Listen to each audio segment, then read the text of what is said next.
जो आज आप बद्रीनाथ देखते हैं, ये बद्रीनाथ इस जगह में नहीं था, वो तिब्बत में थोलीमठ जगह में था। बद्रीनाथ का स्ट्रक्चर भी देखिए, बौद्ध का इम्पैक्ट है। मूर्ति देखेंगे कभी पहली नजर में लगेगा कि बुद्ध की मूर्ति है। जो रानी का बकिंगम पैलेस है, उसकी लकड़ी हमारे रवाई घाटी से गई थी। क्या बात कर रहे हैं आप? अच्छा, 200 साल का इतिहास खंगालने के बाद हमने देखा कि विल्सन तो फौज में था ही नहीं। अच्छा, वो तो कंपनी शासन का एजेंट था। ये वहाँ से राजमा, आलू, सेब के सीड वही लाए थे ये सारे। ये जो विल्सन का उसका ग्रैंड सन जो था, कि उसने अपने ग्रैंड सन को न देहरादून में पढ़ाया, न मसूरी में पढ़ाया, पौड़ी में समोर में भेजा। जहाँ आज आप विधानसभा देखते हैं देहरादून में, उसका जो बड़ी मंडी थी वो हमारी रसमना नदी थी, जहाँ पुल है बना हुआ। तो आज रसमना पुल में जो ट्रैफिक लग रहा है, पहले मंडी हुआ करती थी। वो मंडी हुआ करती थी। तो टिहरी खाली एक जमीन का टुकड़ा नहीं डूबा। बिल्कुल। तो हम टिहरी के बांध के साथ हमारी एक सिविलाइजेशन का एंड हुआ। वो बंदोबस्त का सबसे बड़ी बात क्या थी, अगर मैं अपनी ही जमीन ढूंढता हूँ आज पौड़ी में जाके, इंडिपेंडेंस के बाद 47 के बाद ये रिकॉर्ड देखें, आपको अपना खेत मिलेंगे नहीं। तो हम आज भी उनके बंदोबस्ती फॉलो कर रहे हैं। वही फॉलो कर रहे हैं। क्या आपको ये लगता है कि अगर ब्रिटिशर्स यहाँ नहीं होते तो हमारा हाल और गया गुजरा होता? बिल्कुल।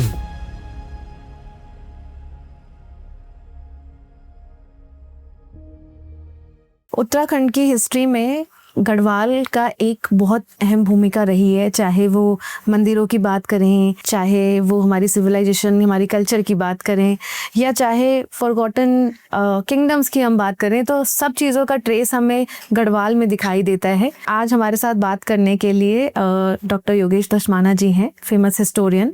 पहाड़ मैगजीन के साथ भी सर का काफ़ी काम रहा, इसके साथ सर की बुक भी पब्लिश हुई है। क्या इम्पोर्टेंट रोल है उत्तराखंड का? जब उत्तराखंड बना तो कैसे बना सबसे पहले, और कितनी अहम भूमिका रही है आंदोलनों की उत्तराखंड में? उत्तराखंड की हम उसको केवल एक भौगोलिक सीमाओं में नहीं देखते। अगर हम प्राचीन इतिहास की बात करेंगे, स्कंद पुराण की, तो उसमें उत्तराखंड शब्द पहली बार आया, जिसको देवभूमि कहा गया। तो इसका जो प्राचीन इतिहास है वो तो पूरा तरह से किंवदंती और अनुमान पे आधारित है। 6वीं शताब्दी से 8वीं शताब्दी तक ये कत्यूरी शासन के अधीन रहा। इसका एक जमाने में मुख्यालय तो अल्मोड़ा होता था, उसके बाद जोशीमठ रहा, और जोशीमठ में 8वीं शताब्दी में जब एक तरफ सनातन धर्म और बौद्ध धर्म का पतन हुआ, उसके बाद एक नई परिस्थिति उत्तराखंड के इतिहास में देखने को मिलती है, और माना जाता है कि उस समय एक बहुत बड़ा भूस्खलन इस क्षेत्र में आया। अच्छा। और वो जोशीमठ में जो कत्यूरियों की राजधानी थी, उसको एक बार शिफ्ट होके फिर बैजनाथ अल्मोड़ा के पास शिफ्ट करना पड़ा। बौद्ध धर्म के कारण जो देश भर में सनातन धर्म का बोले कि डिक्लाइन में जा रहा था, पतन हो रहा। तो शंकराचार्य जी का जो आगमन होता है उत्तराखंड में, और स्पेशली गढ़वाल क्षेत्र में, उसने एक नए इतिहास की धारा को बदलने का काम किया। जो मध्य प्रदेश का मालवा क्षेत्र है, वहां से जो हमारी एक बद्रीनाथ यात्रा में आने जाने का क्रम होता था, ये लगभग वो क्रम भी लगभग उसी समय शुरू हो रहा है। तो शंकराचार्य जी का उत्तराखंड के गढ़वाल में आना, भानु प्रताप का जो वहाँ एक रजवाड़े से संबंध रखते थे मध्य प्रदेश में, मालवा में, उनकी बद्रीनाथ की यात्रा की तरफ आना को एक नए इतिहास को जन्म देता है उत्तराखंड के। और जब शंकराचार्य ने सनातन धर्म की स्थापना कर दी, तो आपने देखा होगा कि कई जगह हमारे उसमें मिलता है कि टिहरी के राजा को कहते थे बोलांदा बद्रीनाथ। चूंकि सनातन धर्म की रक्षा के लिए राजा ने अपना सर्वस्व लगा दिया था। तो ये पैरेलल है कि शंकराचार्य जी और टिहरी के राजा लगभग, अच्छा, ये साथ है 8वीं 9वीं शताब्दी में। और अगर कहें तो ये 888 ईस्वी के लगभग माना जाता है। यद्यपि उससे पहले हमारे जो पुरातात्विक अवशेष हैं, अशोक के जो देश भर में 14 शिलालेख हैं, एक देहरादून में, हमारा कालसी में भी है।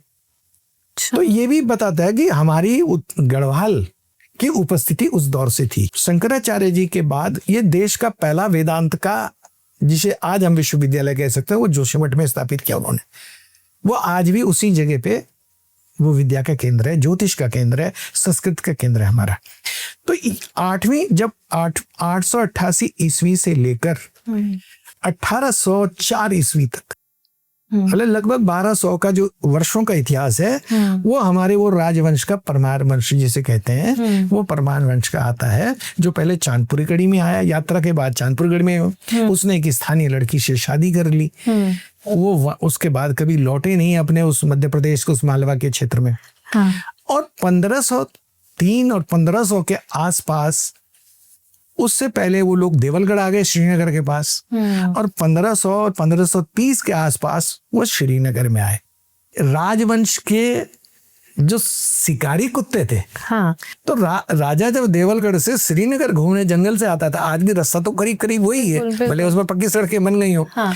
तो जो वो श्रीनगर तक अपने लाव लश्कर के साथ घूमने आता था नदी के पास, हाँ, तो उसने देखा कि श्रीनगर के पालतू खरगोशों ने राजा के शिकारी कुत्तों को मार गिराया।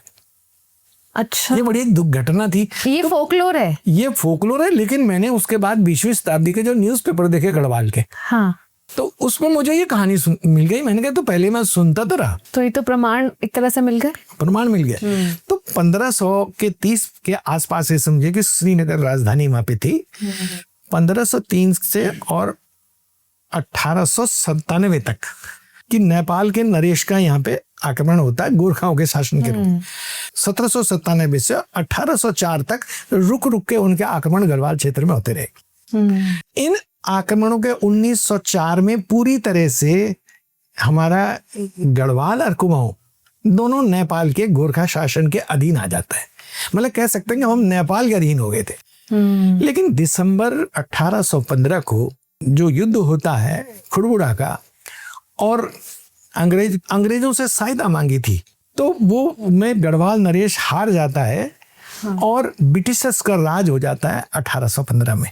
तो 1804 से 1815 तक तो हमारा गोरखा साम्राज्य, जिसको गढ़वाल की लोक भाषा में गोरखानी कहते हैं जी, अत्याचार, 28 दिसंबर 1815 को ब्रिटिश शासन का नियंत्रण इस क्षेत्र में हो जाता है। और राजा चूंकि अंग्रेजों को मदद करता है, तो अंग्रेज जो है, फेडरिक जो है उस समय, उनकी मदद के स्वरूप उनको एक उपहार स्वरूप टेरी का हिस्सा दे देता है कि 1815 के बाद आप टेरी में रहिए, वो हमारा उपहार है, आप यहाँ राज करेंगे, अब आप राज करेंगे। और श्रीनगर को सेपरेट ब्रिटिश राज के अंदर। एक बड़ी और इसकी भी इंटरेस्टिंग है, आमतौर पे लगता है कि हम ब्रिटिश शासन में थे, हाँ, लेकिन ब्रिटिश शासन से तो पहले यहाँ ईस्ट इंडिया कंपनी आई। हाँ।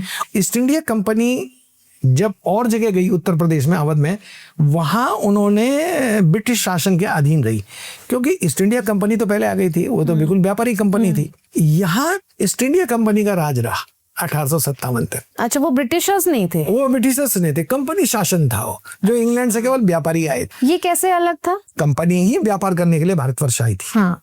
जो 1760 के बाद ये शाहजहां के टाइम से जो हमारे जो उल्लेख मिलते हैं कलकत्ता में, और उसने सिर्फ शाहजहां से, मुगल वंश के शासन से मांगा था कि मुझे थोड़ा सा व्यापार करने के लिए एक जगह दे दीजिए आप। तो उस जगह मिलने के बाद धीरे धीरे कंपनी शासन का, लेकिन उसमें भी एक बड़ा एक वाक्य है कि कहा जाता था कि उसने तो एक टेंट लगाने के लिए मांगा था, और पूरे भारतवर्ष में उसने अपना टेंट फैला दिए कंपनी ने। और कंपनी ने शायद इसलिए मांगा था कि उस दौर में यूरोप को इमारतें लकड़ी की सबसे ज्यादा जरूरत थी। जो रानी का बकिंघम का पैलेस है इंग्लैंड में, बकिंघम पैलेस है, उसकी लकड़ी हमारे रवाई घाटी से गई थी। क्या बात कर रहे हैं आप? अच्छा। हाँ, और ये इसका मुझे खुद तब इसका एहसास हुआ कि कुछ साल पहले देखा होगा आपने, वो रानी का महल जल गया था। हाँ। तो वहां जब पता किया तो उन्होंने भारत सरकार को टच किया, उन्होंने इसके लिए कि भाई हमें ये पता चला था कि ये लकड़ी भारतवर्ष के आपके किसी पहाड़ी क्षेत्र से आई है। अच्छा। तो उनको बताया गया कि हाँ है तो ये रवाई घाटी उत्तरकाशी का क्षेत्र, लेकिन भाई अब फॉरेस्ट कंजर्वेशन के कारण अब हम आपको देवदार के पेड़ नहीं ले सकते। जिस जगह विल्सन का बहुत ज्यादा वही इलाका पूरी वही घाटी। तो विल्सन भी हाँ, तो वो विल्सन को ये लोग कहते हैं कि वो फौज का आदमी था, लेकिन जो मेरे साथी जो और रिसर्च की टीम है वो कहते हैं कि जैसे कि विल्सन के लिए एक सामान्य धारणा है कि एक फौजी भगोड़ा था और 1800 मतलब वो 40 में यहाँ आ गया था, 42 में मसूरी रहा, और उसने वहाँ हंटिंग का शौकीन, तो सर वो तो ठीक है। लेकिन 200 साल का इतिहास खंगालने के बाद हमने देखा कि विल्सन तो फौज में था ही नहीं। अच्छा। वो तो कंपनी शासन का एजेंट था, एजेंट के रूप में आया। तो वो एक ट्रेडर था, वो ट्रेडर था एग्जैक्टली। वेवरपूल इंग्लैंड में एक जगह वहां का रहने वाला था, और जीवन में 1883 में उसकी डेथ होती है।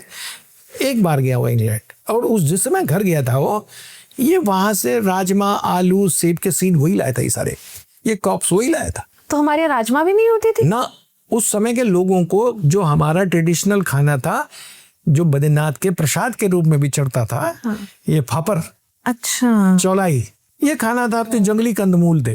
पहली बार उसने हमको न केवल मॉडर्नाइज किया विल्सन ने, लेकिन जब लोग कहते हैं कि वो उसने शिकारी था, वो सब कुछ ठीक है, तो मेरा उसमें कई बार लोगों से सवाल होता है कि विल्सन के बाद उन जंगलों को ठेका जो हमारे पूर्व मुख्यमंत्री बीसी खंडूड़ी थे, इनके दादाजी ने लिया, घनानंद जी ने। तो घनानंद जी ने भी तो वही काम किया, पेड़ काटे, तो विल्सन को ही दोषी क्यों ठहराया जाता है? ये भी शोध के विषय है। और इसमें अलग अलग तरीका। पर कहते हैं कि ब्रिटिश टाइम में जितने भी रेलवेज में जरूरत पड़ती थी लकड़ी की, वो सारी विल्सन के थ्रू ही जाया करती थी, और ट्रेडिंग बहुत बड़े लेवल पे लकड़ी की हुआ करती थी। विल्सन ने सबसे पहले एक तो ये इजाद किया कि किस तरीके से स्लीपरों को नदी में बहा के हरिद्वार तक पहुंचाया जाने, ट्रांसपोर्ट ही नदी के द्वारा कर दिया। दूसरा, इस पूरे प्रोसेस में उसने जगह जगह अपने आदमी नियुक्त किए। जगह जगह, जैसे हम कहते हैं कि बद्रीनाथ, केदारनाथ, गंगोत्री, यमुनोत्री में चट्टियां बनाई जहां लोगों को रहने खाने के, उसने उन लोगों को इन मार्गों पर बसाया और एक रोजगार भी दिया। जो पेड़ स्लीपर काट के किनारे लग जाते थे, उनको फिर नदी में बहाना, एक बिजनेस मॉडल दे दिया। एक बिजनेस मॉडल दिया उसे। एक और था उसका, जहां आज आप विधानसभा देखते हैं देहरादून में जी, उसने उत्तरकाशी से और ये जो ट्रेड रूट बनाया, उसका जो बड़ी मंडी थी वो हमारी रेसमना नदी थी जहाँ पुल है बना हुआ। अच्छा, उत्तरकाशी से लोग अपना धनोटी के रास्ते और माल देवता होते हुए यहाँ पहुंचते थे। तो आज रसमना पुल में जो ट्रैफिक लग रहा है, पहले मंडी हुआ करती थी। वो मंडी हुआ करती थी वहाँ पे। अच्छा। और बीच में नदी तो थी रेसमना। तो नदी के किनारे छप्पर होते थे और टेरी उत्तरकाशी वाले इलाके के आने वाले लोगों के लिए मंडी थी, एक सेंटर पॉइंट बन गया। और इससे बड़ी एक बहुत बड़ा इंटरेस्टिंग बात मुझे अभी मिली कि जो विल्सन का अपने बच्चे रहे जी, 2 लड़के, उसमें एक उसका ग्रैंड सन जो था, मुझे बड़ा ताज्जुब होता है कि उसने अपने ग्रैंड सन को न देहरादून में पढ़ाया, न मसूरी में पढ़ाया, पौड़ी मसमोर में भेजा। अच्छा, ये बड़ा मुझे एक इंटरेस्टिंग फैक्ट मिला, और मैंने कोशिश की, अभी जाके देखूंगा क्योंकि रिकॉर्ड्स कुछ हैं बचे हुए मसमोर में। तो उसने 1884 अपनी डेथ से पहले अपने पुते को पौड़ी भेजा। तो स्वाभाविक है कि शायद उसके परिवार के कोई रहे होंगे, और उस कॉलेज की देखिए कितनी इंपॉर्टेंस रही होगी। मसमोर अपने आप में एक हिस्टोरिक इंपॉर्टेंस रखता है। तो ये कड़ियां कहीं ना कहीं हमारे उत्तराखंड के साथ हमारे गढ़वाल की थी, और जो एजुकेशनल डेवलपमेंट रहा हमारा जो इकोसिस्टम रहा। और एक चीज मैंने और FRI के जो जर्नल्स देखा, जैसे एक सामान्य उपनिदेशक साहब, उसने पेड़ काटे, उसने जंगली जानवर मारे। मुझे FRI के जर्नल से पता चला कि उसने पेड़ वही काटे जो सूखे हुए थे। अच्छा, लाइव पेड़ नहीं काटे उसने। ये मुझे मेरे एक साथी राजू गुसाई हैं, बहुत अच्छा रिसर्चर है, और मेरी उसके साथ जब इन विषयों पर बातचीत होती है तो उसने मुझे ये दिखाया। तो फिर जो मैंने बताया आपको कि राजा टेरी चले गया, और 1947 में जब इधर देश तो आज़ाद हो गया, तो गढ़वाल के जो रेवोल्यूशनरी लीडर थे, चंद सिंह गढ़वाली, फ्रीडम फाइटर भगवती चरण निर्मोही थे, भैरवदत्त धूलिया थे जिन्होंने अपना, ये सारे के सारे लोग टेरी में जाके उनके लिए काम करने लगे। और टेरी में, चूंकि टेरी रियासत, और मतलब ये सोचिए कि हैदराबाद की रियासत का विलय हो गया था अधिकतर, जो 566 रियासतें थी, लेकिन उसमें सबसे देर में जिसका विलय हुआ वो हमारी टेरी रियासत थी, जो 26 जनवरी 1949 को। 47 में देश आजाद हो गया था, लेकिन टेरी इंडिपेंडेंट कंट्री के रूप में एक तरह से बना हुआ था, आइडेंटिटी वाला बना हुआ था। तो जब इंडिया बना तो टिहरी काफी लास्ट में, टिहरी की रियासत तो लास्ट में हुआ। वो 2 साल बाद हुआ। अच्छा। वो भी नेगोशिएशन चलते रहे। वो राजा के साथ नेगोशिएशन ये चलते रहे कि भाई आप हमें और कहाँ बसाएंगे, कहाँ रखेंगे। यहाँ पे पहले जब शंकराचार्य आए तो बुद्ध धर्म का बहुत ज्यादा प्रचार था, तो क्या हम तिब्बत से भी बहुत इन्फ्लुएंस होते थे? बिल्कुल बिल्कुल बिल्कुल। ऐसा था कि जो आज आप बद्रीनाथ देखते हैं, ये बद्रीनाथ इस जगह में नहीं था। तो फिर ये तो शंकराचार्य ने स्थापित किया, वो तिब्बत में थोलीमठ जगह में था। अच्छा, यात्रा होती थी हमारी, इसलिए बद्रीनाथ में आज भी तिब्बती लोग पूजा करने अलग से आते हैं। और जो प्राग ऐतिहासिक काल की घटनाएं हैं, और जो हमने बुद्ध के श्रृंगार करते हुए देखी जो मूर्ति देखी है, भारतवर्ष में विष्णु की पद्मासन में केवल 2 मूर्तियां हैं। एक तो मथुरा के म्यूजियम में, और एक बद्रीनाथ में, और ध्यान मुद्रा में, और वो खंडित भी है, जबकि खंडित मूर्ति नहीं लगती। वो खंडित इसलिए हुई थी कि जो थोलिंग मठ में वो पूरी तरह से आप बद्रीनाथ का स्ट्रक्चर भी देखिए, बौद्ध का इम्पैक्ट है। मूर्ति देखेंगे कभी श्रृंगार करते समय तो आपको पहली नजर में ये लगेगा कि बुद्ध की मूर्ति है, क्योंकि पद्मासन की मूर्तियों में जो हमारे आर्कोलॉजिकल एविडेंस है वो केवल 2 ही मूर्तियां ऐसी हैं, एक मथुरा के म्यूजियम में, एक बद्रीनाथ में। तो थोलिंग मठ में जो शंकराचार्य जी और उस पीठ का जो ट्रेडिशन था, तो बौद्ध धर्म में जब अनाचार बढ़ने लगा, और अनाचार में भी मतलब किस तरह से थे कि वो उस परंपरा से हटने लगे। भाई जैसे कहा बद्रीनाथ में अगर जो हमारे तीर्थ पुरोहित हैं अगर वो आचरण विपरीत काम करते हैं, ठीक ऐसे ही उस समय तिब्बत में थोलिंग मठ में जहां ये बद्रीनाथ थे वहां अनाचार बढ़ने लगा। और शंकराचार्य जी को एक अनुभूति होती है, मूर्ति थी बद्रीनाथ की जो आज स्थापित है, ये थोलिंग मठ पे थी, और वहां के जो थोड़े से सनातनी लोग थे वो इस मूर्ति को उठा के भाग के अपने साथ बद्रीनाथ वाले क्षेत्र में, बद्रीवन कहते हैं इस क्षेत्र में। पर वो भाग के क्यों आए उस वक्त? तो ऐसा चाइना का वो भी नहीं ये चाइना, ये तो आगे हम हाँ। तो 1950 तक साथ थे ना। तो उस वक्त ऐसा क्या हुआ था हिस्टोरिकली जो उनको भाग के यहाँ आना पड़ा? मैंने कहा ना कि तिब्बत पे जो नियंत्रण चीन का हुआ वो तो 1950 के बाद हुआ, 50 के बाद हुआ, 62 युद्ध से अग्निवीर, लेकिन 50 तक तिब्बत भारत का अंग था। वो भाग के तो सिर्फ इसलिए लाए मूर्ति को कि वो दूषित अनाचार हो गया था, अनाचार बढ़ गया था। उस अनाचार के कारण जो थोड़े बहुत सनातनी थे उस धर्म की रक्षा के लिए उस मूर्ति को बद्रीनाथ लाए, और उन्होंने कहा कि वो बौद्ध पीछे से वो मारने के लिए भी आते रहे सनातनियों को, और इसलिए उन्होंने वो मूर्ति उस कुंड में फेंक दी, गर्म पानी वाले कुंड में, जो बाद में शंकराचार्य जी ने निकाली। और शंकराचार्य जी को इसका ध्यान होता है कलाड़ी में जो उनका गाँव है कि भाई मेरा जन्म तो इसलिए हुआ, करीब उनका जन्म 822 ईस्वी, तो उनको ये वहाँ के ऐसी जगह में, और वो अनुमान से वहां तक आए, जोशीमठ में रहे, फिर बद्रीनाथ गए, तो उनको जो ध्यान पूरा था कि कहीं ऐसी जगह वो मूर्ति गिरी है, तो उसको उठाने के बाद उन्होंने उस स्थान पर उसको स्थापित किया। जब एज अ हिस्टोरियन आप हिस्ट्री की ऐसी बातें बताते हैं और एविडेंस के साथ बताते हैं जहाँ पे लोगों का इतना फेथ जुड़ा हुआ है, वहां पे कुछ रेजिस्टेंस नहीं मिलता है? हेमकुंड साहब का जो क्षेत्र है जी, उसका डिस्कवर जो हुआ है वो 1934 में हुआ जी। 16वीं शताब्दी में एक श्रीनगर दरबार में ग्रंथ लिखा गया फतेह प्रकाश। अच्छा। फतेह प्रकाश में घटना मिलती है कि सिखों के 10वें गुरु गोविंद सिंह जी ने एक अमुक क्षेत्र में श्रृंग पर्वत, 7 पर्वत श्रृंखलाओं के बीच में कोई सरोवर है और वहां पे तपस्या की। तो उनका भी लगभग यही, जैसे शंकराचार्य जी को वहां ध्यान आया, सपने में आया, तो इनके अनुयायियों को भी, सिख धर्म के अनुयायियों को भी ध्यान आया कि कोई उत्तराखंड के इलाके में कोई ऐसी जगह है, 7 पर्वत श्रृंखलाओं को सप्त श्रृंग आया है उस फतेह प्रकाश में, कि वहां पे एक सरोवर है और वहां पे हमारे गुरु गोविंद सिंह जी ने तपस्या की। उनका जत्थेदार होते हुए यात्रा पे आए, और वो पांडुकेश्वर, एक जो जहां से पैदल जाते हैं, पांडुकेश्वर में चौहान फैमिली है, आज भी है फैमिली, तो उनसे उन्होंने पूछा कि ये रास्ता कोई इस तरह का सरोवर, तो उनके कभी मवेशी जाते रहे होंगे, चरवाए जाते रहे होंगे, तो उन्होंने कहा हाँ है तो सही, पर वहां तो हम तब जाते हैं जब बर्फ पिघल जाती है गर्मियों में, तभी जाते हैं। तो उन्होंने कहा ठीक है हम जाएंगे, तो वो उनको लेके गए वहां। उन्होंने देखा कि जो हमारे फतेह प्रकाश में जिसका उल्लेख किया गया है ये तो वही श्रृंखला है। उन्होंने कह दिया कि ये तो हमारे गुरु गोविंद सिंह जी का क्षेत्र है। तो देखिए उदारता है, सहिष्णुता है हमारे धर्म की, और सहिष्णुता है हमारे क्षेत्र के निवासियों की, कि उन्होंने मान लिया, जबकि तो इतनी नजदीक की बात थी।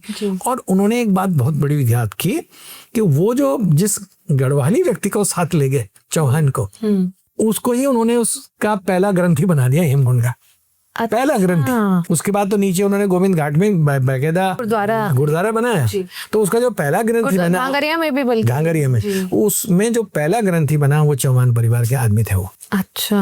लेकिन पैरेलल एक घटना और आती है कि रामचंद्र जी जब अपनी चौथी अवस्था में पहुंचते हैं, अपने बच्चों को सब सेटल करने के बाद लक्ष्मण का भी आता है, तो लक्ष्मण अपनी धर्म की रक्षा के लिए केस रख लेता है, और वो भी हिमालय की तरफ चल पड़ता है केश रखते हुए।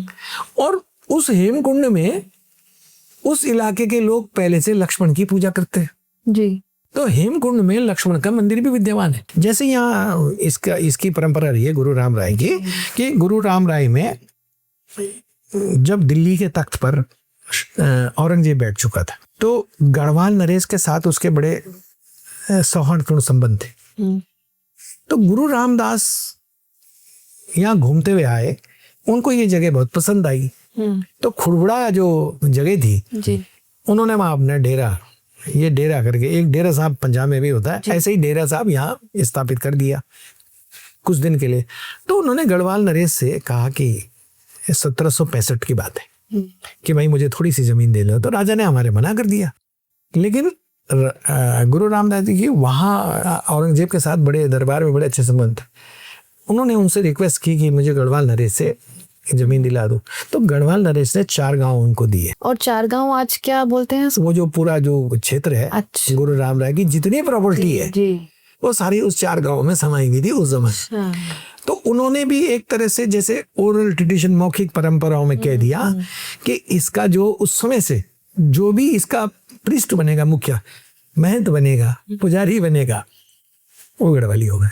आपने बहुत इंटरेस्टिंग बात मुझे बताई कि कैसे हम लूज कर सकते हैं अपनी हिस्ट्री। जैसे कि लक्ष्मण जी का मंदिर जो हेमकुंड साहब में है आज, और हम उस क्षेत्र को हेमकुंड साहब के ही नाम से जानते हैं।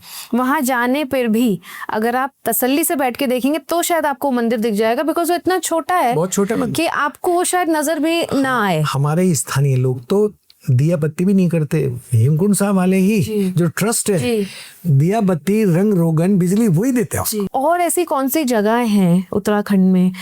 एक जो मेरे दिमाग में आती है वो तो टिहरी, मुझे दिखता है कि हमारी जनरेशन के सामने ही ये हुआ है। हाँ, कि टिहरी सिविलाइजेशन जो है, ये जो कल्चर रहा है, वो हमने लॉस्ट होते देखा, खोते हुए देखा है। और इसमें 2 सवाल मेरे रहेंगे, क्या ऐसी और साइट्स भी हैं? और दूसरा, जब हम इस तरह की साइट खो देते हैं तो हम हेरिटेज के रूप में क्या खोते हैं? 1790 में टिहरी में जब राजा एक बरेली कॉलेज से पढ़ के आते हैं, ग्रेजुएशन से करके आते हैं, अभी तक के जो पुराने राजा सुदर्शन शाह, प्रताप शाह तक के जो रहे हैं वो थोड़ा ट्रेडिशनल थे। लेकिन कीर्ति शाह, इनके प्रताप शाह के बाद जब 1788 में कीर्ति शाह आते हैं राजकुमार के रूप में, तो इनकी परवरिश और पढ़ाई लिखाई मॉडर्न एजुकेशन के साथ होती है। ये विदेश भी जाते हैं, ग्रेजुएशन 1890 में बरेली कॉलेज से करके आते हैं। तो इनके अंदर एक ट्रेडिशनली तो ये था कि ये बहुत धार्मिक थे, लेकिन मॉडर्नाइजेशन के कारण ये मॉडर्न शिक्षा, तो इन्होंने एक्सपोजर था, एक्सपोजर इंग्लैंड से पढ़ के भी आए बीच में, तो इन्होंने वहां से सबसे पहले एक हाई स्कूल खोला बच्चों को मॉडर्नाइजेशन के लिए। ब्रिटिशर्स से, चूंकि ब्रिटिशर एक एजेंट बैठता था इनका, ब्रिटिश राज अपनी रेवेन्यू वसूलने के लिए जो उनको कर मिलता था, नजराना मिलता था, उस रूप में 2 तरह का काम करते थे। हमारे दीवान चक्रधर जुयाल पौड़ी है। अच्छा, तो दीवान चक्रधर जुयाल उस टाइम का या ब्रिटिश इंपीरियर का पहला आईपीएस भी माना जाता है। उसका ब्रिटिशर्स के साथ भी रिश्ता था और गढ़वाली होने के कारण, तो ब्रिटिशर्स ने उनकी नियुक्ति करवा दी दीवान में टिहरी। तो राजा का सबसे बड़ी बात क्या की, देखिए जैसे गढ़वाल में कुमाऊं के बारे में तो चर्चा होती है कि स्वामी विवेकानंद ने वहां इतनी यात्राएं की, लेकिन जितनी यात्राएं गढ़वाल में विवेकानंद ने की उसका कहीं उल्लेख नहीं है। ऐसा क्यों है कि ये दस्तावेजों में मुझे लगता है कि हमारे इस इलाके के लोगों में अपने इतिहास, कला, संस्कृति की बड़ी उदासीनता रही। ये सोचिए कि उत्तर भारत का पहला ड्रामेटिक क्लब कीर्ति शाह ने 1892 में टिहरी में स्थापित कर लिया था, और अंग्रेजी नाटक खेले जाते थे, ओथलो, शेक्सपियर, ये सारे, जो हम आज किताबों में जो अब ये 1892 में पहला ड्रामेटिक क्लब, परफॉर्मिंग आर्ट्स। हाँ, मेरे अजय रावत साहब हमारे गुरु भी रहे जी, और मैं अजय रावत जी का बड़ा ऋणी भी रहता हूँ, उनके साथ भी काम करते हैं। तो अभी कुछ दिन पहले उनका एक पॉडकास्ट सुन रहा था मैं, तो उन्होंने कहा कि 1862 में जब वो संयुक्त प्रांत उत्तर प्रदेश को कहते थे, उसकी राजधानी ग्रीष्मकालीन नैनीताल आई, तो लोगों को मनोरंजन के लिए साधन चाहिए थे। कर्मचारियों में जो उनका सेक्रेटरी स्टाफ था वो ज्यादातर बंगाली थे, और बंगाली तो कल्चरली बहुत रिच होते, तो उन्होंने अपने ग्रुप बनाए कल्चरल वहां पे।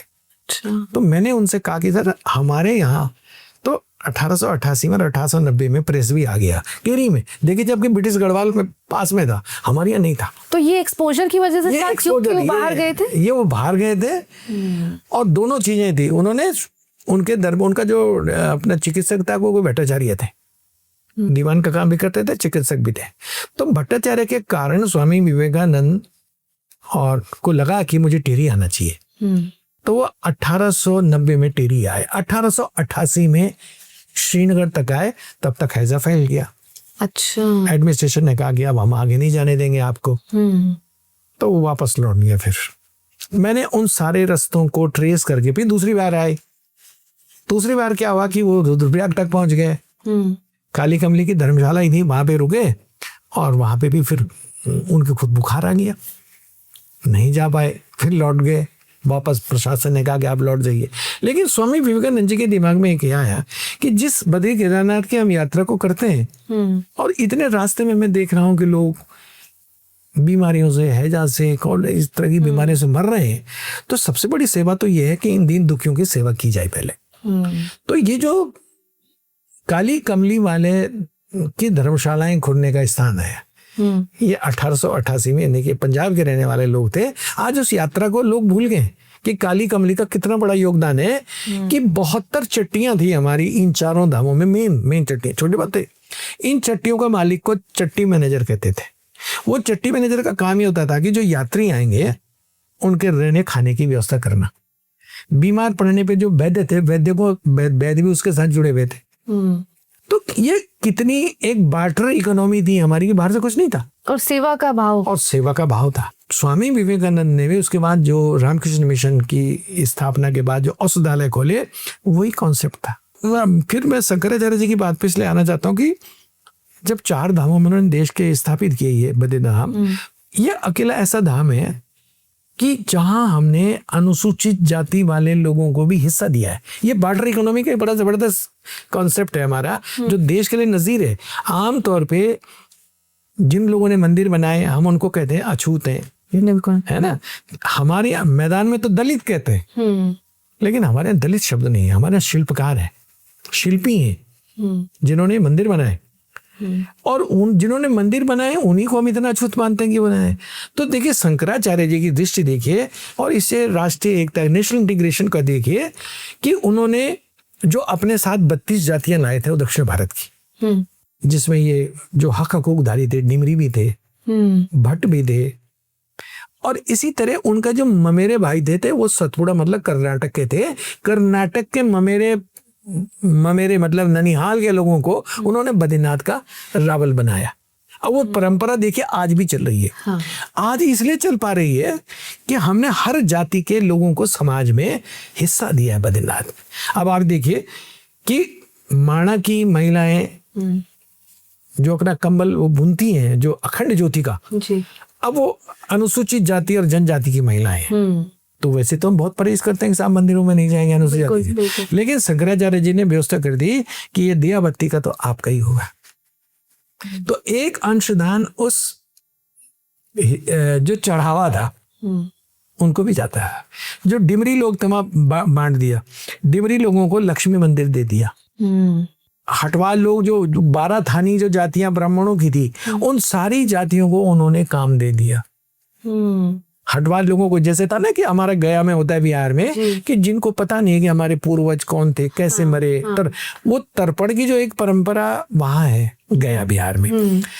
ऐसी ही जीते जी भी अकेले भारतवर्ष में कि जीते जी जिस आदमी को लगता है कि यार मेरे आगे पीछे मेरा कोई तर्पण, सनातनी ऐसा सोचता है ना कि मेरा आगे पीछे क्या होगा जी, तो वो भी जीते जी जो अपना तर्पण करता है बद्रीनाथ में जाके, वो परंपरा केवल हिंदुस्तान में, कहीं और नहीं, देश के किसी हिस्से में नहीं मिलती है। और उसका जो एक कमाई है, जो अधिकार दिया गया पूजा उस पद्धति का, वो हटवाल जाति के लोगों को दिया गया। बहुत इंटरेस्टिंग है ये। तो ये जो परंपराएं हमारी हैं ये कहीं नहीं है, और आज हम इन परंपराओं से विमुख हो रहे हैं। तो सेक्युलरिज्म का तो ये बहुत अच्छा एग्जाम्पल है। और बार्टर इकोनॉमी हमारी, बार्टर इकोनॉमी, हाँ, क्रिश्चियनिटीज भी आई, ईसाई धर्म भी यहाँ पे आया। तो ईसाई धर्म ने भी कभी इस इलाके में गढ़वाल वाले में जोर जबरदस्ती वाला ईसाईकरण की बात भी नहीं आई। 1626 में पोर्चुगीज ईसाई आए श्रीनगर में। तो अच्छा, पोर्चुगीज यहाँ भी आए थे? पोर्चुगीज पहले यहाँ आए। ये तो बहुत ही इंटीरियर इलाका है। उन्होंने इस इलाके में हाँ, तो उसका जो विवरण है किताब में, हाँ, वो लिख रहा है कि हम किस तरह के ऋषिकेश में पेड़ों के तने पकड़ पकड़ के श्रीनगर तक पहुंचे। उनको भी किसी ने बताया था कि तिब्बत के बॉर्डर पर, जहाँ थोली मठ की बात करें, जहाँ से बताया, उन्होंने कहा था कि उस इलाके में कहीं हमारा कभी चर्च था। बद्रीनाथ में? बद्रीनाथ से आगे। अच्छा, मतलब उस इलाके में? उस इलाके में। तो वो जो पोर्चुगीज जिन्होंने राजा से श्रीनगर में जमीन मांगी, और श्रीनगर में जो किशोर मठ है वहां पे उनको चर्च की जमीन दी गई थी। और केवल 5 आदमी, जो हिस्ट्री में रिकॉर्ड है, 5 आदमी उस समय ईसाई बने। लेकिन बद्रीनाथ की यात्रा का प्रभाव, सनातन धर्म का प्रभाव ऐसा था कि राजा को भी लगा कि शायद मैंने जमीन गले, और वो इतना दूर का इलाका था कि वो पोर्चुगीज उसके बाद जो आए थे पहली बार कैथोलिक, वो यहाँ से आगरा चले गए। और वो जो 5 क्रिश्चियन बने भी थे, वो फिर हिंदू धर्म में लौट आए। उसके बाद ब्रिटिश, जब अकाल की बड़ी स्थितियां हमेशा रही, जब 1815 के बाद ब्रिटिशर्स भी आ गए, तो ब्रिटिश एडमिनिस्ट्रेटर ने भी इस मार्ग को छोड़ा कि भाई ये सनातनियों का बड़ा एक पवित्र स्थान है, यात्रा का, तीर्थ का, इसलिए सेवा तो हम करेंगे लेकिन मिशन की एक्टिविटीज नहीं करेंगे, मिशनरीज की। जी, मैं इसी पे आने वाली थी कि पौड़ी में तो हमें बड़े ट्रेस देखने को मिलते हैं। बिल्कुल, हाँ। तो ये भी देखिए, उन्होंने स्कूल खोले, हॉस्पिटल्स खोले, ऑर्फन्स बच्चों के लिए, महिलाओं के लिए उन्होंने सारे सेंटर खोले, लेकिन कन्वर्जन की घटना एक दुख का मिली, वो भी उन्होंने नहीं की। क्योंकि आप पौड़ी से बिलोंग करते हैं, मैं पौड़ी से बिलोंग करती हूँ, और हिस्ट्री में पौड़ी की बात ना आए, ये तो बिल्कुल पॉसिबल नहीं है। डिविजनल हेडक्वार्टर भी रहा। बिल्कुल बिल्कुल। और आज भी बहुत सारे विभागों के मुख्यालय पौड़ी में उपस्थित हैं, और पौड़ी जिले से हमारे देश के बहुत बहुत महानुभाव आज अपनी अपनी जगह पर काम कर रहे हैं, हम सब उससे अवगत हैं। लेकिन ब्रिटिशर्स के टाइम में पौड़ी का क्या इम्पोर्टेंट रोल था जो हमें आज भी देखने को मिलता है? मेरी अपनी पुस्तक में भी इसका पूरी तरह से विस्तार से इसका जिक्र है जी। श्रीनगर चूंकि यात्रा मार्ग था और वो कुमाऊं को जोड़ने वाला रास्ता भी होता था हमारे ग्वालदम से, तो श्रीनगर में 1815 में ब्रिटिशर्स आ गए, तो पौड़ी का जो पौड़ी इलाका मतलब जिसमें आज का अगर बात करें तो चमोली, रुद्रप्रयाग और पौड़ी। अच्छा, ये पूरा एक तहसील थी केवल, अल्मोड़ा की। आज जिला हमारा अल्मोड़ा होता था। तो चमोली, रुद्रप्रयाग और पौड़ी। अच्छा, तो काफी ये अल्मोड़ा जिले के अंतर्गत एक तहसील थी। अच्छा, लगा लोगों को उस समय कि ये बहुत बड़ा एरिया हो गया, गढ़वाल को एक अलग जिला मिलना है, क्योंकि इसको गढ़वाली पौड़ी करके नहीं, गढ़वाल डिस्ट्रिक्ट ही कहा गया। जी जी, गढ़वाल मुख्यालय इस तरह से। ब्रिटिश टाइम में था ना, वो पौड़ी का तो था नहीं उस समय।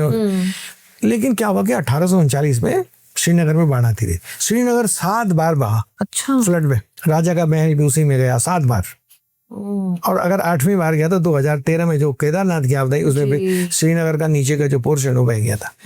तो श्रीनगर बार बार बह रहा था, तो इन्होंने 1839 में सोचा कि ब्रिटिश मुख्यालय कहीं ऐसी जगह में लाया जाए जो ऊंचाई पर थोड़ा, तो उनको पौड़ी घुमा। हाँ। ये भी एक बड़ी इंटरेस्टिंग स्टोरी थी कि जो जब 1839 में पौड़ी मुख्यालय हुआ तो पहला डिप्टी कमिश्नर लूसिंगटन आया नैनीताल से। और इसमें भी एक बड़ी इंटरेस्टिंग स्टोरी है कि आज तो अधिकारियों के ट्रांसफर होते हैं कि आपको फला जगह तैनाती पे जाना। हाँ। ये मुझे डॉक्टर अजय रावत के शोध से पता चला और उनसे चर्चा से पता चला कि गढ़वाल और कुमाऊं में जो ब्रिटिश एडमिनिस्ट्रेटर आते थे, इनके लिए लंदन में एक एड निकलता था कि भाई उत्तराखंड की टफ टेरेन के ये जिले हैं, कौन सर्विस ऑप्ट करेगा, कौन जाएगा वहां। ये भी क्या आज की तरह नहीं कि आपको जबरदस्ती भेज देना, आप नहीं भी जाना चाहिए। तो लोग वॉलंटियर करते थे और वो सबका होते थे स्कॉटलैंड के।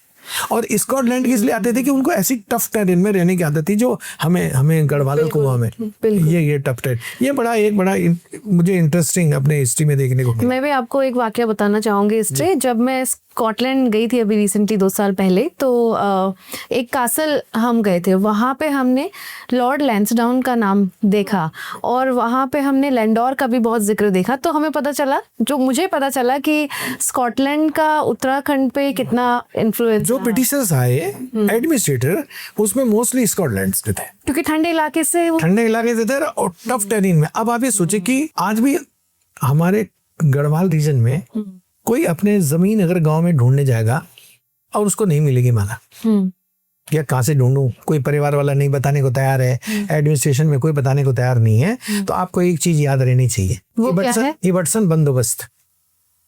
इबटसन डिप्टी कमिश्नर था। अच्छा, एक चीज और थी ब्रिटिशर्स की, केवल उन्होंने आज नहीं कि IAS को ही भेजेंगे, नहीं, उन्होंने इंजीनियर्स भी होंगे तो इंजीनियर्स को भेजा। उधर सर्विस ऑप्ट की है ना जी। तो 1911 में जो क्ले पॉडी में DC आया, वो बेसिकली इंजीनियर था, टनल एक्सपर्ट था। तो उसने श्रीनगर से ऋषिकेश की जो रेलवे लाइन का पहला सर्वे 4 लाख रुपए के कॉस्ट पे उसने करवाया, क्ले ने। उसकी लड़की भी एंड्रयूज, वो जो वापस इंग्लैंड लौट गई तो उसने सारे मेमोर्स इकट्ठे किए हुए थे, एंड देन गढ़वाल करके उसने एक बुकलेट छापी। तो उसमें लिखा उसने कि मेरे फादर पौड़ी में थे, हमारे पास इतनी गायें दूध देने वाली थी, टेनिस कोर्ट कलेक्ट्रेट के पीछे जो आज का हिस्सा है, वहाँ पे कौन, गोविंद बल्लभ टेनिस खेलते थे, मुकुंद लाल बैरिस्टर टेनिस खेलते थे, पौड़ी के वकील टेनिस खेलते थे, इन सब का बड़ा जिक्र है। और जो लूसिंगटन जो पहली अदालत डिस्ट्रिक्ट बनने पे पौड़ी लगी, वो पौड़ी गांव में नेगी जी के घर के बगल के चौक में जो बड़ा चौक हुआ करता था, पहली अदालत वाला ही। अच्छा। मगर जो लास्ट डिप्टी कमिश्नर ही समझिए, जो RD वर्णिडी रहे, उन्होंने एक्सप्लोर किया था ओली। अच्छा। 41 में वो विंटर टूर्स में थे, वो 41 पे एक्सप्लोर किया। तो मैंने कुछ समय पहले एक फेसबुक में वर्णिडी की पोस्ट डाली कि पौड़ी में लास्ट डिप्टी कमिश्नर का क्या रोल था, कितनी उसकी जातियां थी, कितने लोग मानते थे। तो उसी दिनों इंग्लैंड में कोई पौड़ी के सज्जन, कुछ साल पहले की बात है, मिस्टर जुगरान, अनिल जुगरान वहाँ थे। तो वो ऑक्सफोर्ड में वर्णिडी के घर पे मिलने चले गए। अच्छा। और उन्होंने अपना जो डिफरेंस दिया कि मैं गढ़वाल से हूँ और पौड़ी से हूँ और मैं आपसे मिलना चाहता हूँ। तो वो 98 साल के हो चुके थे उस समय। अच्छा, he was alive। हाँ। तो उन्होंने उसको तुरंत बुलाया कि आप इस समय मिलने नहीं आए, सुबह नाश्ते पे आओ। और वो बाद में फेसबुक पे लिख रहे हैं, वो मिस्टर जुगरान, वो बड़े अच्छे पब्लिशर हैं, राइटर भी हैं, कि भाई मुझे बड़ी हैरत हुई कि उनको पौड़ी की और दुगड्डा की, कोरदा की, मैन ईटर्स की कुछ लोगों के नाम तक पूछ दिया उन्होंने मुझे, कि मेरे जमाने में वो लोग थे बागड़ वाले। लेकिन हम लोग ने कभी इसको एक क्रोनोलॉजिकल ऑर्डर में लिखने की कोशिश नहीं की आपने लोगों ने। तो मैंने कुछ समय से कोशिश की है, मैंने जो किताबें लिखी हैं, कि एक तो यहाँ की पर्सनालिटी की, इस तरह की घटनाओं की, ये इस तरह का लिख रहे हैं। तो ये अपने आप में बड़ा वो था। तो आप जो कह रहे हैं कि धरो बहुत नुकसान हो रहा है हमारा, क्योंकि जैसे टेरी डूबा, तो टेरी खाली एक जमीन का टुकड़ा नहीं डूबा। बिल्कुल। टेरी के साथ अगर हम ये माने कि जो टेरी राजवंश का इतिहास था, जो हमारा 888 ईस्वी से शुरू होता है, वो क्योंकि उसको हमने प्रेजेंट तो किया नहीं, हमने कहीं उन चीजों को, ना तो म्यूजियम में, ना उनके जो स्क्रिप्चर्स थे, हमने कहीं उसको रखने की बहुत कोशिश इस तरह से नहीं की। तो हम टिहरी के बांध के साथ हमारी एक सिविलाइजेशन का एंड हुआ।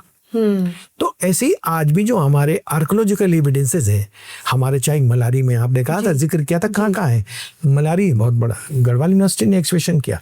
उत्तरकाशी में जो पुरोला घाटी है उसमें एक्सपेडिशन किया प्रोफेसर KP नौटियाल जी के साथ। और यहाँ जो ये देहरादून में जो कालसी का क्षेत्र है, इसका एडिशन किया। मगर जो टिहरी राजवंश के जो एक बहुत बड़े जो राइटर हुए हैं, ठाकुर सूरबीर सिंह परमार, उन्होंने तो मौर्य वंश, जो मैखुरी यहाँ की कास्ट है, उसको मौर्य वंश जो हमारा 3rd सेंचुरी में था, उससे उसे रिलेट किया। अच्छा, एविडेंसेस बहुत थे, लेकिन हम जिसे कह के क्रोनोलॉजिकल ऑर्डर में हम हिस्ट्री में उसको लिख नहीं पाए। और मुझे बड़ा ये दुख होता है कि गढ़वाल और कुमाऊं के विश्वविद्यालय भी इस दिशा में कोई उस तरह का काम नहीं कर सके, या किसी ने किया भी है तो वो पब्लिक डोमेन में नहीं आया आज तक। क्योंकि आने वाली जनरेशन, हमारी जनरेशन भी अब बहुत ज़्यादा बुक्स नहीं पढ़ रही है। तो क्या इस तरह के डॉक्यूमेंट्स को इलेक्ट्रॉनिकली अवेलेबल कराना, इंटरनेट पे अवेलेबल कराना, या वीडियो डॉक्यूमेंट्री के माध्यम से दिखाना ज़्यादा बेहतर है? और इसको करिकुलम में ऐड करना, ये कितना इम्पोर्टेंट रोल प्ले करता है? ये बड़ी देखो, पहला तो जो सवाल था करिकुलम में, मैं कई बार कई फोरम में मैंने इस बात को कहा। हमारे टाइम पे, आज से अगर मैं 40 साल पहले की बात करूं, तो हम जब अपना प्राइमरी से जूनियर हाई स्कूल तक में पढ़ते थे, तो हम अपना, हमारे पूर्वज पढ़ते थे, हम अपना भूगोल पढ़ते थे, हम अपना एग्रीकल्चर को पढ़ते थे, लेकिन आज के सिलेबस में चीजें गायब हो गई हैं। अब हमारा बच्चा तो अपने जहाँ अमेरिका का बता देगा, वो आपका यूरोप का बताएगा, लेकिन अपने भूगोल के बारे में पता नहीं है। लोकल जहाँ हम रहते हैं उसका ज्ञान हमें बिल्कुल कई बार हमने, लेकिन सरकारें बड़ी संवेदनशील है इस मामले में कि उन्होंने इसकी तरफ से कभी कोशिश नहीं की। दूसरी बात भी मैं तो बड़ा आपने डिजिटल का, पुराने जैसे अल्मोड़ा अखबार था हमारा, जो पूरे उत्तर भारत का पहला साप्ताहिक था अल्मोड़ा अखबार, 1872 में 71 में निकलना शुरू हो गया था, 84 तक हल्का हल्का छपा, उसको निकलता रहा। शक्ति रहा, गढ़वाल समाचार अखबार रहा, फिर गढ़वाली रहा, फिर कर्म भूमि आया। ये सारे इनकी जो खास बड़ी महत्वपूर्ण फाइलें हैं, ये नेहरू म्यूजियम में तो डिजिटल हो गई हैं। अच्छा। और यहाँ जो दून लाइब्रेरी देहरादून में है, कुछ जो मेरे पास अपनी फाइलें थी, इसको हमने डिजिटल करवा लिया है और इसको एग्जिबिट भी किया है हार्ड कॉपी में। वो वहाँ पे जाके भी उसको लोग पढ़ सकते, देख सकते हैं। और इस पे दून लाइब्रेरी से, उन्हीं के उससे आर्थिक सहयोग से किताबें भी मेरी इसमें आ रही हैं। लेकिन डिजिटल बहुत जरूरी है। ये जब तक हम करिकुलम में नहीं पढ़ेंगे अपनी हिस्ट्री, ये दोनों ही चीजें, एक तो करिकुलम में आना और दूसरा डिजिटल, ये बहुत जरूरी है। मैंने तो यहाँ तक भी खास कहा था एक बार, जब नरेंद्र सिंह नेगी जी का हम 72वां जन्मदिन मना रहे थे, तो मुख्यमंत्री, मैं नॉर्थ ईस्ट में भी रहा नौकरी के दौरान, तो मैंने देखा कि वहाँ भूपेन हजारिका का कलेक्शन गांव-गांव में, यूनिवर्सिटी में तो है ही, गांव-गांव में लोगों ने अपने उसके बारे में कैसेट रखे हैं, रिकॉर्डिंग रखे हैं। मैंने एक बार नेगी जी को पूछा, मैंने कहा आपने भी रखा? कहने लगे यार मेरे पे तो अपनी कैसेट पूरी नहीं है, कुछ है, सब नहीं है। तो मैंने यहाँ मुख्यमंत्री से एक अनुरोध किया था कि आप करोड़ों रुपए संस्कृति विभाग में, एक तो आप हमारे जितने भी ड्रम प्लेयर है, ढोल दमाऊ वाले ये वादक हैं, हमने कहा हम बद्रीनाथ केदारनाथ 4 धामों में हमेशा कहते हैं कि हमारे पे 350 मंदिर है। अगर हम अपने इन ढोल वादकों को एक मंदिर में लगा दें, हम बाबू भी बना रहे हैं, चपड़ासी भी बना रहे हैं, अधिकारी भी बना रहे हैं वहाँ, क्या हमने जो शिल्पी हैं हमारे, जो कल्चर से जुड़े हुए हैं, वो आज अपना पैसा छोड़ के क्यों सरकारी नौकरी में आ रहे हैं? क्योंकि ये ढोल उनको सम्मान तो नहीं दे सका, रोजगार भी नहीं दिया। तो अगर मंदिरों में, हम इन मंदिरों में नौबत बजाने, 350 मंदिर है, 350 लोगों की नियुक्ति कर दें, तो वो जो ढोल वादक है हमारा, जो ओरल ट्रेडिशन जिसके पास छिपा पड़ा है हमारा, वो कभी अपने बच्चे को नहीं कहेगा कि तू चपड़ासी बन या बाबू बन। वो कहेगा कि बेटा ये तो हमारा रोजगार है जी, और कल्चर भी है।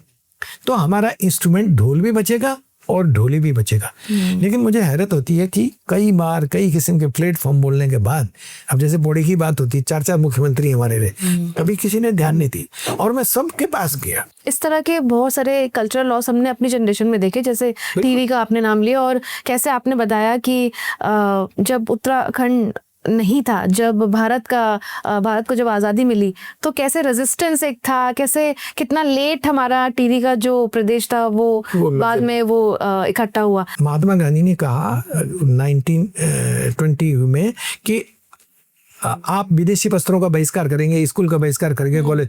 हमारे गढ़वाल कुमाऊं के नेताओं ने गांधी से कह दिया कि ये नहीं करेंगे हम तो अभी यहाँ अच्छी सड़क मांग रहे हैं, अच्छे अंग्रेजी स्कूल मांग रहे हैं, और आप कहने का भी इनको बंद करें, हम नहीं करेंगे।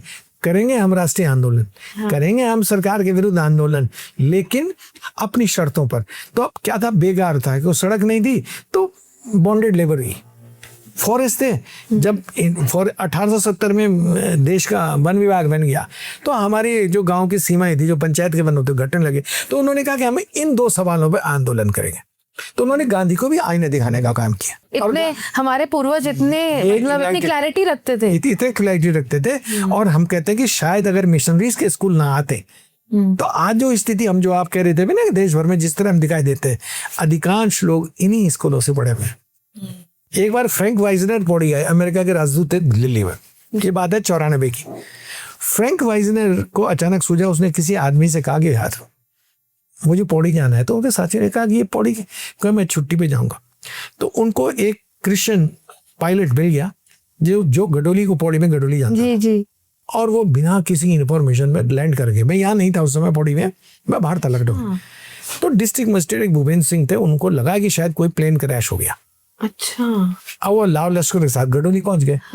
तो पता चला कि तो अमेरिका का राजदूत जो भारत में फ्रैंक वाइजनर है, ये उतर गया, उनको भी हैरत थी। तो वो डिस्ट्रिक्ट मजिस्ट्रेट उनको मिले, उन्होंने कहा देखिए साहब आप तो बिना परमिशन के आ गए हैं और हमें तो भी जवाब देना है और अब हमें आपको अपनी सिक्योरिटी में लेना है। उन्होंने कहा मुझे किसी की सिक्योरिटी नहीं चाहिए। तो बाद में पता चला कि गडोली में उनकी दादी ने 1889 में एक हॉस्पिटल खोला था, ऑर्फन बच्चों के लिए एक स्कूल खोला था, और वहाँ पे एक चर्च भी है। चर्च है उसी साल का। तो वो उनकी दादी ने एस्टेब्लिश किया था, उसको देखने आया। तो वो लोग तो अपनी हिस्ट्री देखने आए, लेकिन हम अपनी हिस्ट्री नहीं जान रहे हैं। और इसके लिए बहुत बड़ा दोषी तो हमारा समाज भी है ही, लेकिन जो आपने कैरिकुलम की बात की ना, हमने इसको चीजों को कभी महत्व दिया ही नहीं। क्या आपको ये लगता है कि अगर ब्रिटिशर्स यहाँ नहीं होते तो हमारा हाल और गया गुजरा होता? बिल्कुल, ये लोग हो सकता है कि ये बड़ा वैसे कभी कभी विवाद का विषय बन जाता है, लेकिन मेरे फोर फादर्स तो कहते थे कि थोड़ी देर और गुलाम रहते तो हमारा इंफ्रास्ट्रक्चर बहुत बढ़ गया होता है, रेल कब के आ गई होती। सोचे कि 1911 में पौड़ी का डिस्ट्रिक्ट मजिस्ट्रेट क्ले इसका सर्वे कर गया।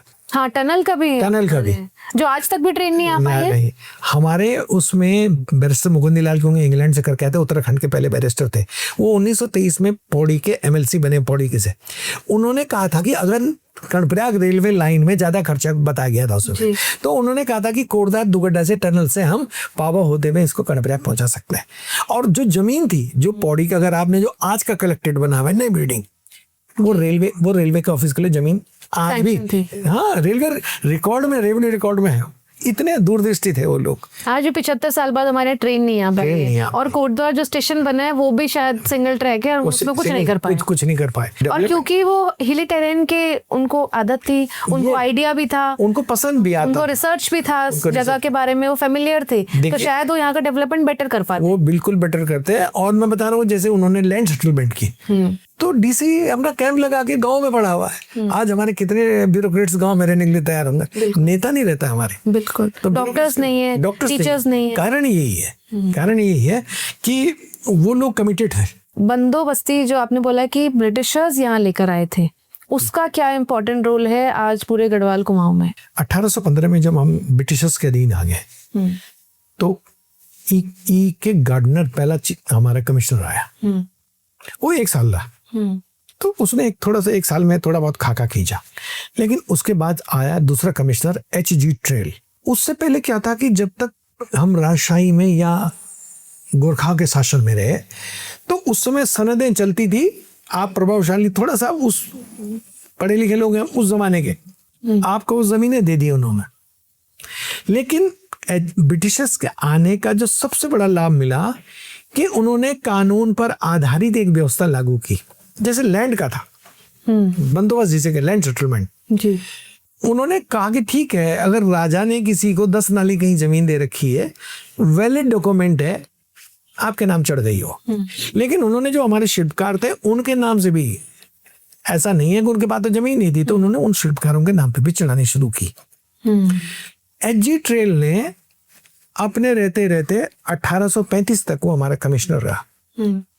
1835 में उसने 8 बार लैंड सेटलमेंट किया, मतलब लोग जमीन की पैमाइश की एक तरह से। किसके नाम, मतलब जमीन के रिकॉर्ड्स, लैंड रिकॉर्ड तैयार किए और जमीन का डिस्ट्रीब्यूशन भी किया लोगों में जिनके पास जमीनें नहीं थी। अच्छा, पहले तो राजा ने अपने हिसाब से बांट दी। आपको एक पत्र मिल जाता था, एक लेटर राजा से कि आपका, उसमें भी क्या आता था कि मुझे पता चला बाद में कि कई लोगों ने नकली बनाने शुरू कर दिए थे। अच्छा, मतलब ये राजशाही ये भी नकली हो जाता था, नकली हो जाता था। H.G. ट्रेल ने 1835 में ऋषिकेश से और बद्रीनाथ तक का सड़क का सर्वे करवा लिया था, 1835। और सड़क हमारी आजादी के 70 के बाद पहुंची हुआ, लेकिन उसका सर्वे तब हो गया था। तो संयुक्त प्रांत जिसे उत्तर प्रदेश कहते थे, तब तो संयुक्त प्रांत में कहा गया था कि अगर हम पूरे देश का बजट भी समय लगा देंगे यहाँ तो ये सड़क बद्रीनाथ में पहुंचा सकते हैं। अच्छा, ऐसा बोला गया? हाँ, बोला गया था। वो डिस्ट्रिक्ट मजिस्ट्रेट हमारे इवर्सन भी रहे, 37 में पौड़ी भी रहे, मतलब पौड़ी क्या, वो चमोली रुद्रप्रयाग सब एक ही था।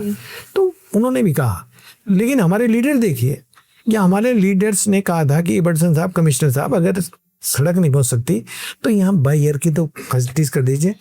1938 में नेहरू पहली बार हरिद्वार से जब हवाई जहाज लेके गौचर उतरे और उन्होंने भी संभावना व्यक्त की कि भाई, और नेपाल में वो व्यवस्था है, हम नेपाल में 75 जिले हैं, नेपाल के हर जिले में उन्होंने एक हेलीपैड बनाया हुआ है, वहाँ है।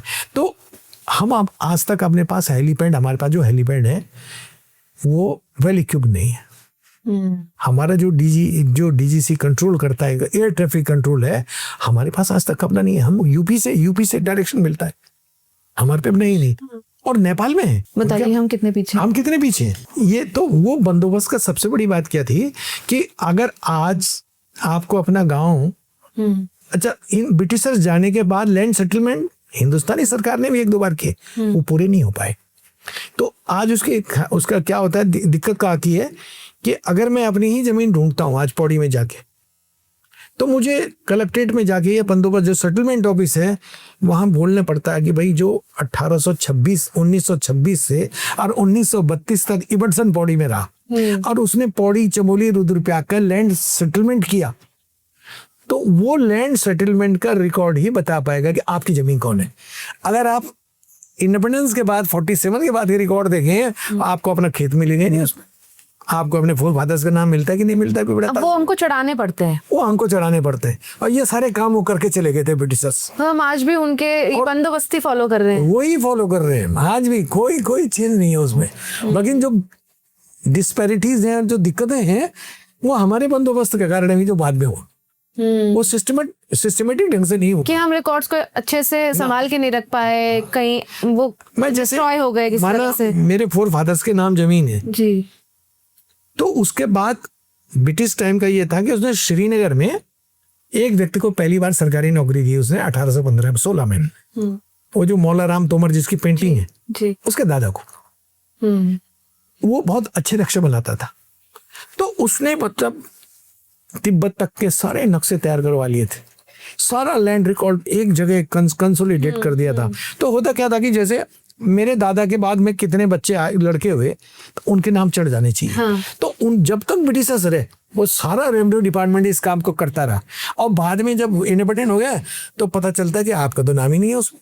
तब आपको जाना पड़ेगा फिर वो 1930 के बंदोबस्त पे कि यार इबटसन में तो मिल ही जाएगा। उसमें इबटसन के बंदोबस्त में केवल यही नहीं है कि आपका नाम या आपके फोर फादर्स का नाम है नहीं, उसमें है आपका चारागाह कहाँ है, अच्छा, धारा वगैरह की सारे रिकॉर्ड, कौन सी प्रजाति की फसल, जिस समय लैंड सेटलमेंट हो रहा है कौन सी फसल हो रही है इस समय। तो इन डेप्थ वो हर चीज को मैप किया हुआ था उन्होंने, जो आज भी नहीं कर आज कर ही नहीं पाए हम उसको आज तक। सर, मैसमोर का भी जिक्र आपने किया था, मैसमोर की क्या इम्पोर्टेंस है? क्योंकि पौड़ी में कोई ना कोई, किसी ना किसी के घर का इंसान वो मैसमोर जरूर पढ़ने गया है। तो 1850 में बर्डन जो है मिशनरीज वहां आया नैनीताल से, उसको कहा गया कि तुम्हें अब गढ़वाल डिवीजन में जाना है।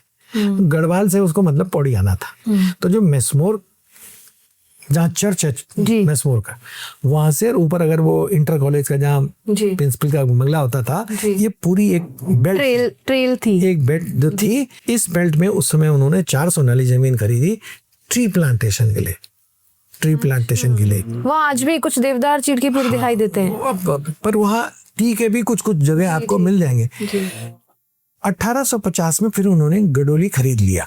अच्छा, वो पूरा एरिया खरीद लिया। फिर उसी बीच मिशनरीज आते रहे, लेकिन ये मिशनरीज ब्रिटिशर्स नहीं थे, ये अमेरिकन मिशनरीज थे। पौड़ी में ब्रिटिशर्स नहीं थे, ये कैथोलिक थे, पर अमेरिकन में लोगों को बड़ी गलतफहमी होती है। तो ये अमेरिकन कैसे आ गए ब्रिटिशर्स के बीच में? ये तो मिशनरीज वाले तो थे, ब्रिटिशर तो एडमिनिस्ट्रेशन के लिए आए। तो ये अपने धर्म के प्रचार के लिए, अपने प्रचार के लिए आए। अच्छा, उस समय इनके साथ दो मेल पार्कर ब्रदर्स ये पौड़ी आए उसी मिशनरीज के काम से, और इन्होंने अपने साथ जो चाओ फैमिली चीन की थी, टी प्लांटेड, उन जो चौफिन बने बाद, चौफिन फैमिली आज भी तो ये गडोली, ये अपने को थोड़ा सुपीरियर मानती थी। ये कहते थे कि हम ओरिजिनल है, और कन्वर्टेड नहीं, और जो चोपड़ा वाले हैं वो कन्वर्टेड ज्यादा थे।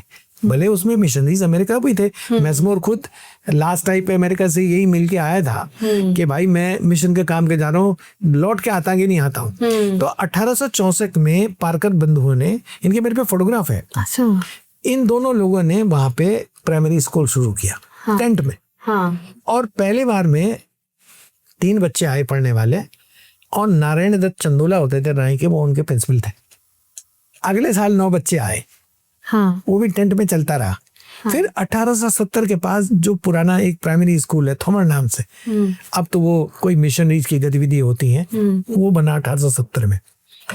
और उसके बाद गडोली में वो 1888 से 89 के बीच, जो मैंने कहा फ्रैंक वाइजनर अमेरिका का दिल्ली में राजदूत रहा, उसकी दादी ने वो इस्टेब्लिश किया।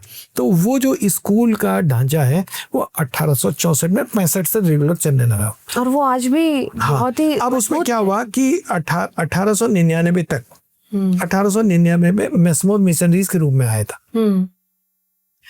तो वो मिशन के काम करता रहा, उसका स्कूल से कोई वास्ता नहीं था, उसमें लिखा ही जाता था मिशन स्कूल पौड़ी। अब जब 1901 में वो आ गया, उसने गतिविधियां की, तो वो 1902 में वो बिल्डिंग बननी शुरू हुई, मूल जो खड़ी है सब, वो 1902 में मेन बिल्डिंग का। अब 1902 में हाई स्कूल के लिए विद्यार्थी नहीं मिले इतने 10 पास। तो ये चमोली से बैरिस्टर मुकुंदी लाल है, 3 दिन में उस समय चमोली से आदमी पौड़ी पहुंचता था पढ़ने के लिए, पैदल चल, चौथे दिन आता था। तो उन्होंने वहां 8वीं में एडमिशन लिया। तो मुकुंदी लाल बैरिस्टर अपने एक अकाउंट्स में लिख रहे हैं कि मैं जब पौड़ी पढ़ने के लिए आया तो मुझे पौड़ी बहुत अच्छा लगा। एक तो क्रिश्चियन लोग थे, मैं इंग्लैंड में, मेरे दिमाग में तभी से आ गया था मुझे इंग्लैंड जाना है। और उसने कहा कि मैंने पहली बार गोविंद बल्लभ पंत को पौड़ी में देखा, कि वो अपने पिताजी उनके वहाँ कलेक्ट्रेट में काम करते थे, और मेरी तब से गोविंद बल्लभ पंत से दोस्ती हो गई, और हम वहाँ टेनिस भी खेलने लगे। हमें इस समय अमेरिका में जो ट्रम्प का एक बिजनेस पार्टनर है, वो मेस्मोर के पड़े हुए हैं, रहे वो ज्यादातर डीएवी में, पर मेस्मोर से भी उनका एसोसिएशन रहा। वो है कैलाश चंद्र जोशी, वो क्लिंटन के टॉप 50 बिजनेस पार्टनर्स में थे, और वो आज भी ट्रम्प के पार्टनर से हैं। वो इस समय 88 ईयर्स के हैं, लगभग 88 ईयर्स के। मंदिरों को हम छोड़ नहीं सकते, तो जो हमारे उत्तराखंड में या पौड़ी के आसपास जो मंदिर हैं, उसमें हिस्टोरिकली किस तरह के एविडेंस दिखाई देते हैं, आर्कियोलॉजिकली?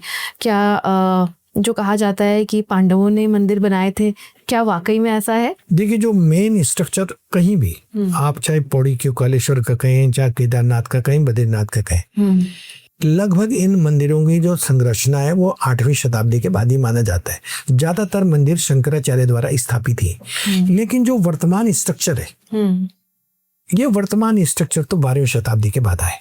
इसमें क्या आते हैं जो पुराने 8वीं शताब्दी वाले, वो कौन से मंदिर है?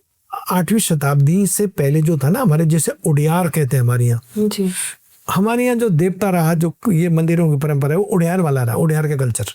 तो उडियार वाले कल्चर तो वो तो जिसे कह सकते हैं कि जब से मनुष्य का प्राग है, जैसे काल कह सकते हैं कि जब से मनुष्य का जन्म हुआ है, ये तब से इस तरह की मंदिर। लेकिन ये जो वर्तमान स्ट्रक्चर है, ये शंकराचार्य मतलब 8वीं शताब्दी मतलब 9वीं शताब्दी से शुरू होता है। जैसे केदारनाथ है, बद्रीनाथ है, या हमारा क्योंकालेश्वर का मंदिर है। अच्छा, पंचबद्री है, पंच केदार है। देखिए, इसमें बड़ी, जैसे गोपेश्वर का ही मंदिर है एग्जाम्पल, मान्यता ये थी, वो टफ टेरेन था उस समय, आज भी इतना आसान नहीं होता।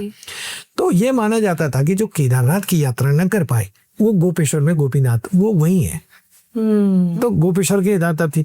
ऐसे ही पंचबद्री और पंच केदार के जो तीर्थ है, जो लोग ट्रैकिंग के शौकीन है, जो लोग इन जगहों दूर नहीं पहुंच पाते, जैसे बद्रीनाथ के लिए है ना कि आगे कलयुग की समाप्ति पर नर और नारायण पर्वत मिल जाएंगे और भविष्य बद्री में भगवान दर्शन देंगे जी। तो इनकी संरचना पहले से ही हमारे शास्त्रों में है लिखी हुई, था वो ओरल ट्रेडिशन, बाद में कहीं सूचीबद्ध किया गया। तो ये प्रेडिक्शन के हिसाब से मंदिर पहले से एस्टैब्लिश्ड है। हाँ, भले उनका जो स्ट्रक्चर आज है ये तब नहीं रहा। अब जैसे केदारनाथ के बारे में तो रिकॉर्डेड है कि ये 16वीं शताब्दी तक तो पूरा बर्फ से ढका रहा मंदिर। इतना बड़ा तो नहीं रहा होगा, छोटा मंदिर रहा होगा, क्योंकि उसके बगल में खुद 1860-70 से, क्योंकि 1825 में कैमरा आ गया था, और हमारे पास जो फोटोग्राफ मिलते हैं इन मंदिरों के वो 1850 के बाद के मिलते हैं। तो उस समय वो छोटे मंदिरों का स्वरूप है। जैसे बद्रीनाथ भी देखेंगे आगे का तो है स्ट्रक्चर, पर उससे पीछे नहीं रहा। क्योंकालेश्वर का भी है स्ट्रक्चर, ये बाद में बने इस तरह के, धीरे धीरे एक तरह सभ्यता का विकास जिस तरह से हुआ, तो मंदिरों का भी ये इस तरह का हुआ। क्या हिस्ट्री में कोई ऐसे एविडेंस देखने को मिलते हैं कि ये मंदिर इतने दुर्गम क्षेत्र में बनाए कैसे गए? इन मंदिरों का ये था कि ये जो हमारे शिल्पकार थे, जिसको हम हमेशा अनुसूचित जाति के नाम से जो सरकारी अभिलेख में, ये इन्हीं लोगों के द्वारा उतने बड़े बड़े पत्थर लाके हाँ उनको ये एस्टेब्लिश करना, ये तो जो मूर्ति शिल्प है हमारा, ये पूरी तरीके से हमारे पर। हाँ, इसमें इतना जरूर था कि हमारा जम्मू से, हिमाचल से, इन से संबंध था, रिलेशन थे, शादी ब्याह, सांस्कृतिक आदान प्रदान। तो यहाँ के कलाकार, यहाँ के मूर्ति शिल्प वाले आते रहे, तो उन्होंने इनपुट्स अपने दिए, लेकिन मूल रूप से तो हमारे शिल्पकारों ने ही बनाए।